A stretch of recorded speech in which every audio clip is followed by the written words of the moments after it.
Yung isa nito, maraming hinahanap ko tayo. Pag walang nigas, ano nigas mo mutasan? Kahit mutasan ba? Nakikita mo ba? Ang nigas nasa ilalim naman yan.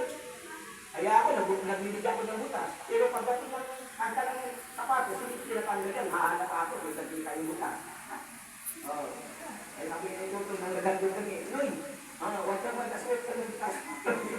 Nagbuhubad kayo doon. Huwag na. Okay naman. Kaya kapatid, kaya nga minsan tayo, kung kasi hanapin mo sa buhay mo, wala. Kaya ano nangyayari? Yan po muna, the meaning of this thanksgiving, acknowledging God, admiring God. The motive, yung pangalawa. Ang una, the meaning, kahulugan. Ang pangalawa, ang motibo. The motive, una, to please God. Yan ang motibo natin. Kaya nandito sa church para ma-please mo ang Panginoon. Ha? Ma-please mo ang Panginoon. Hindi yung iba-iba talaga ang ginagawa ko natin, mga kapatid. Yan ang una. Yan ang motibo natin para mapuli na ma-please natin ng Diyos. Mapasalamatan ng Diyos. Mga kapatid, pangalawa, to bless us. Para tayo ay i-bless ng pagpapalain ng Panginoon, sundin mo ang kanyang utos. Sundin mo ang sinasabi ng kanyang pinaka. Dahil nang sa kayo hindi kanyang bless. Dahil hindi mo talaga sinusunod ng Panginoon. Oh. Di ba? Hindi mo sinusunod eh. I-bless ka, kapatid. Oh. Sabihin mo sa ayong mga kapatid, Sister, i-bless kita mamaya. I-bless kita mamaya. Dahil, sabi niya, i-bless kita. I-bless na siya, ha? Okay. Hindi dapat gano'n. I-bless mo. Sister, i-bless kita mamaya. Hindi, pag sinabi, i-bless kita mamaya, pag labas ng simbahan, bigyan mo. Sinabi ko eh. Okay na, i-bless kita mamaya, wala mang binibigay. Yun ang ibig sabihin. I-bless ka. I-bless mo. Unahan mo. Sabi, i-bless mo ako ha. Yan, unahan mo. Dahil i-bless ka niya. Ganun lang eh. Ganun din ang Panginoon. Pag sinabi ni i-bless Lord, i-bless mo ako, i-bless ka ni Lord. Hindi maaari, hindi. Ang problema kasi, hindi ko marunong hindi sa Panginoon. Ito simbahan natin, sinasabi, Lord, dahil bigyan mo kami, i-bless mo po kami Panginoon, na magkaroon ng malaki-laking church. Hindi na binigyan ng Lord sa atin. Hindi sinungaling ng Lord. Hindi katulad ng tao sinungaling. Pero ang Lord, hindi. Kapatid, to please us. Kaya nga hindi ka pinagpalamit eh. Kasi hindi mo talaga siya, hindi mo talaga siya pinagbasan yung kanyang pagkakala. Mga loob, hindi lamang the meaning of Thanksgiving, the motive of Thanksgiving, tingnan natin yung pangatlo, the method of Thanksgiving. Ano ang paraan? Ano yung isang method? Pamamaraan. So, unang, ang method natin as a Christian, praising God. Yan ang una. Kaya dito tayo nagpipraise sa Panginoon. Mga tao ngayon, kaya sila binigyan ng mga sakuna ng Lord, sa halip na mag-praise sa Panginoon, mag-praise sa simbahan, hindi, nandun sa sabungan. Ano ang sinisira nila? Sa puti, sa pula, sa itim. O, praising din yun. Pero tayo hindi. Ano kinakanta nga tayo? Buti-buti mo Panginoon. Yan ang method. Pag malaman mo yung mga method na yan, kapatid, talagang bibigay ka ng Panginoon. Pangalawa, hindi lamang praising. Ang method, mga kapatid, kundi worshiping. Sumuko sa yung worshiping. Mag-worship ka sa Panginoon, sa Espiritu, ang katotohanan, mag-worship sa magitan ng pag-awit, sa mga awitin na kalangit. So, worship. Ibig sabihin mag-worship, nakikinig ka sa salita ng Diyos, nakikinig ka sa mga pastor, kaya talagang ikaw, pag ikaw nakikinig, wow! Lord, salamat Panginoon. Yan ang sikreto, kapatid. Hindi ko wala na. Tama naman yun eh, kung baka naman Sister Marilyn, Pilipin. Alam mo, taga-dito na, huwag na. Oh, tama yung sinasabi niya, may buta naman, ikutin mo na abot ng buta, kasi mag-buta din, nakamating siya. Kasi binigyan siya ng Christian ng Panginoon, eh, pwede mo yan, mag-buta ka. Tanggap niya sa labas, wala palang tubig. Hindi mo alam, nakagadawan din sila sa takas yun. Sabi niya sa takas, sige, umulat ka, para di makasampa. Ayong mahina-hina nga Krisyano, hindi talaga pupunta. Eh kung matibay, di pwede. Panginoon, hindi kaaway sa takas, hindi pwede mag-ingat lang ka sa buhay ko. Eh kanina nga, lakas niya eh, kung hadlang yun. Eh kung talagang tinitingnan ko na, ako, pasensya ka nasinungaling ka tuloy. Tama, bago na talaga niya sa gilid. Kung hindi ko sasabihin na, minsan, sa totoo lang, minsan nagsisinungaling ako, yung katapakan mo lang, minsan na ayaw ko ng gano'n. Isang, hindi pa magkita tayo. Oo, pasya ka na. Baha dito sa amin. Pero hindi naman talaga ang bahalang dito sa gilid. At ang kamalan ko sa pilo, kung sinungaling naman tayo pa rin ako. Hindi lang ko yung sabi sa kausap ko. Kasi pagdating wala namang kamulat, walang kanansin-nansin yung pag-usapin namin. Pero kayabangan lang. Pagdating doon, itong yung kayabangan, wala akong mapupulot na aral. Kaya hindi naman ko, yung ako paraan. Kasi sinungaling ako. Pero totoo naman talaga bahal ko sa gilid. Hindi maintindihan ng Lord yun. Kasi kung nagdinagin, tama lang kasi wala namang kanansin-nansin yung kausap mo na pastor. Hindi naman talaga importante, pero importante yan. Lalo na, yung kausap ko na mahigit at madalingin. Nandun ako kahit bahayan. Bakit talaga na din? Sige, pastor, mamaya na dyan. Wala problema. Kahit ba kami. Lalabanin ko. Papunta ko dyan sa dalingin. So, dito ng Panginoon, hindi lang nagkakapalik. Totoo yun. Ang busik sa Panginoon, magkakaroon ka ng blessing. Ang problema kasi, hindi ka rin busik sa Panginoon eh. Hindi ka marunong mag-busik. Hindi ka marunong humingi. Humingi ka! Dahil pag humingi ka, bibigyan ka.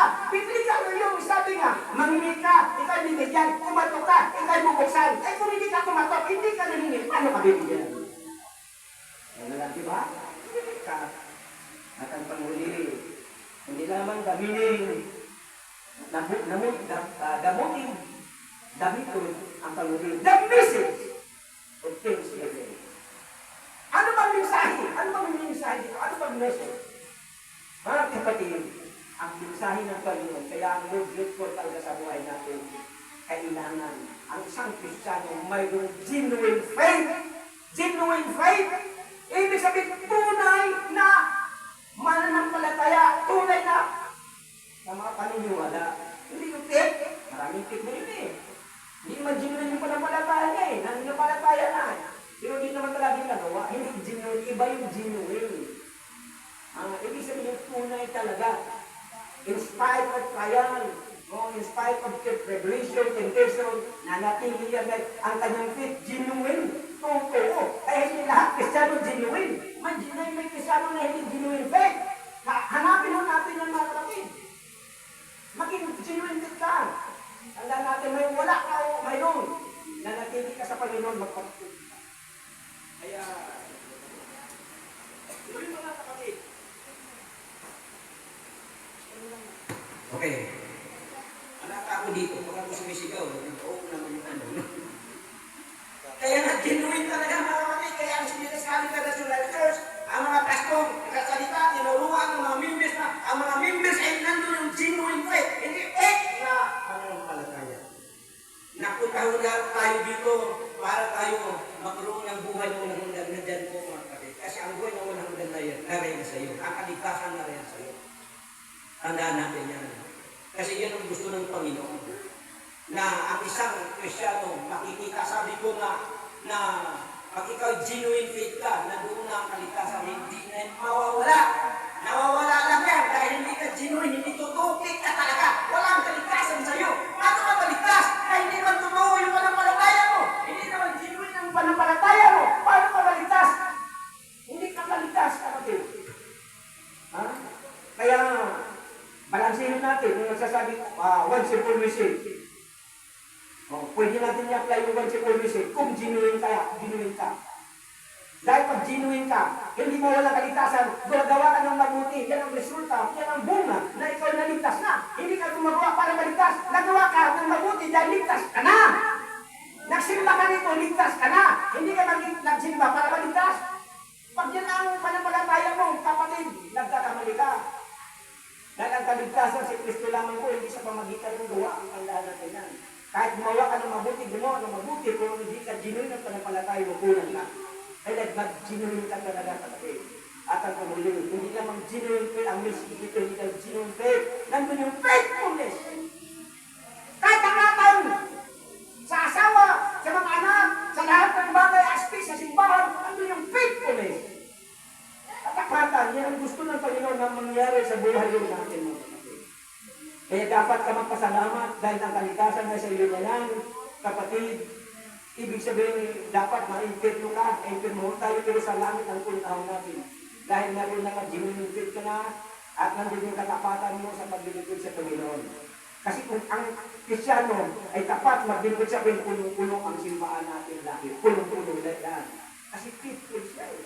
Habang kayang-kaya ang katawan, kahit nalilit, kahit nalilit ka, walang problema ho kapatid. Ha? Kasi minsan nalilit talaga eh.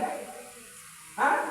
Ang masama doon, yung sinasabi ko, yung oras, mayroon tayong oras natin na tatlo. Yung sinasabi natin, Filipino time. Pag sinabing alas 8, sigurado alas 9 natin yung Filipino time yan eh. Sigurado yan, kaya tayo po, nialas natin. Ang nabisa natin, alaw na media. Minsan, alas 10 natin isa. Kasi Filipino time. Ang American time, pag sinabing alas 8, alas 7 na rin yan. Sama din yun. Alas 7, siyempre, di pa ano. Pero ang pangatlo matindi, yung Indian time, yun ang masama. Hindi talaga dating, hindi malilit. Hindi dating, kaya Indian time. Dito mayroon tayong Pilipino time dyan. Pero walang Indian time. Nakikita ko dito walang Indian time. Pag sinabi, pupunta ako dyan. Nandiyan, di ba, pero wait na lang. Okay lang. Minsan kasi tayo eh, talagang mga kapatid, na minsan hindi natin naiintindihan, kumain natin. Kasi minsan tayo, totoo naman yan, tambak ng labahan. Lalabak ka. Nakalimutan mo ngayon na mag-6, mo pala ngayon. Ibig sabihin, ang simba, alas 2. Di alas 2 nagkalaba ka pa. Di hahabol na ay habol. Simba ko natin. Pagdating mo dito, at least nakano ka pa sa presyo ni Pastor. Diba? At least narinig mo pa. Wala na sa worship, wala na sa worship, wala na. Pero mas maganda talaga na, sa umpisa nandun ka na. Kasi nakatunggan ka na. Sige ka nga, diba? Diyan siya. Talagang gusto maglikod sa Panginoon. So yun ang kapatid faithfulness. Yan ang importante sa buhay natin. Kaya nga, always, ang iba rin, always, lagi, sa Tagalog, lagi, always grateful to the Lord. Laging magpasalamat sa Panginoon. So alam mo natin, na may tatlong bagay na sinasabi ko, the meaning